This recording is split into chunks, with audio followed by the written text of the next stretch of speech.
Good morning mga kapatsak. Nandito tayo ngayon sa Bigadong Social Resto.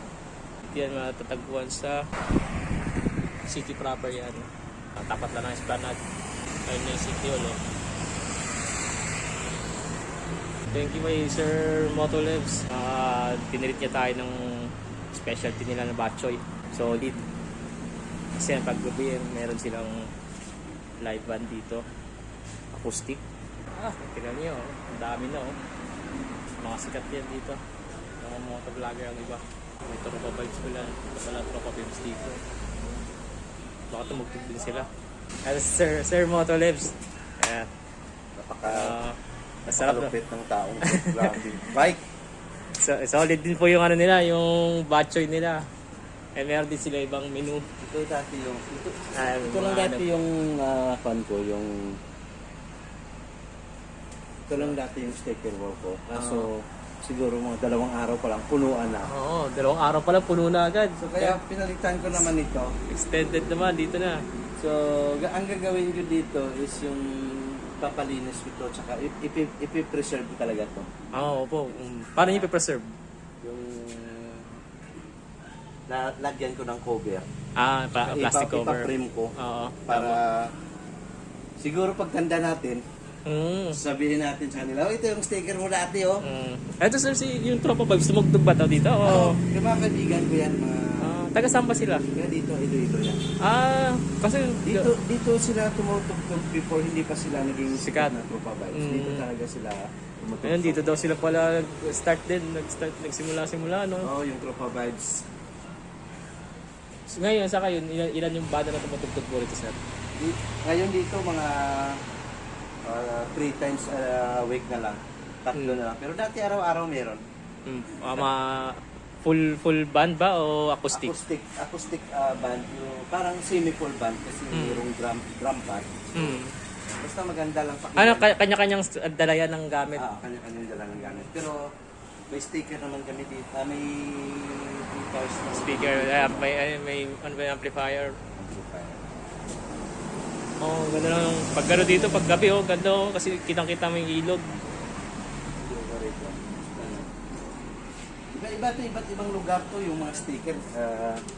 Nagsisimbolo na ang dami talagang mga vloggers, mga riders. So, talagang dinadayo po itong tama po pronunciation, Bigadong Social. Doon sa baba, nakita ko sila, Hammerman ba yun? Hammerman, saka si General Camote pala. Andun naman yung mga sikat na mga kaibigan natin, sila G4, Monico, Jancy. Shoutout po sa inyo. Dami galing niya sa iba't ibang lugar dito sa Pilipinas. Ito kasing Iloilo, tinatawag na Heart of the Philippines, no? Heart of the Philippines, So, City of Love. City of Love kasi gitna siya ng ano. Oy, shout out natin to si Mickey. Ay, opo. Yung kaibigan mo. Siya yung nagturo sa akin dito. Si Mike Mamay. Ang ano niya, helmet shop. Hindi, meron siya. Pero Mickey the Explorer talaga yung Si pangalan. Mickey the Explorer TV. Nakita siya sa Aklan, sa may Saklan. Alba. So kami dito sa Bigadong Social, pag mga bisita namin talaga, wini-welcome namin dito. Opo, salamat po. Anong ori ka man, Mm. riders ka man, bikers, basta bisita ka namin, tinatanggap namin kayo dito. Salamat po.